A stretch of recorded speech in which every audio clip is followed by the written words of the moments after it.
Hey everybody, Mr. Regan here, and we're going to be looking at how to complete the challenging classes review section of your quarter two reflection.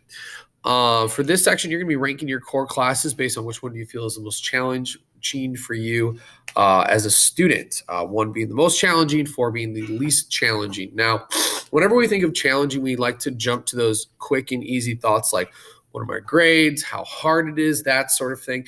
And though those are good things to think about when deciding which one would be number one versus which one would be number four, we also have to take into consideration other factors as well. So, in which classes do you put in a lot of effort?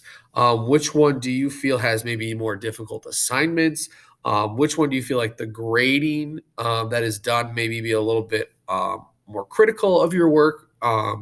On top of that, you have to think about the pace of class. How quickly does it move? How fast do you go through material? Where do you find that the class rules are maybe a little bit more difficult to follow or to complete?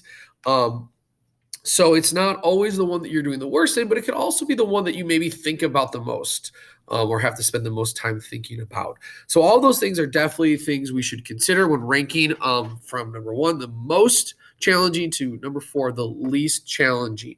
And then obviously here, why did you rank that one at number four? And then what can we do to make that number four maybe a higher ranking? Notice that when we ask, like, how can we make this a higher ranking, we're asking this because we want you to be challenged. We want you to come into class and feel like you're getting something out of it. And we want you to feel like the work you're doing is valuable. So those are all things that help us manage our class and make improvements for you guys. So if you have questions, reach out. Otherwise, thanks again.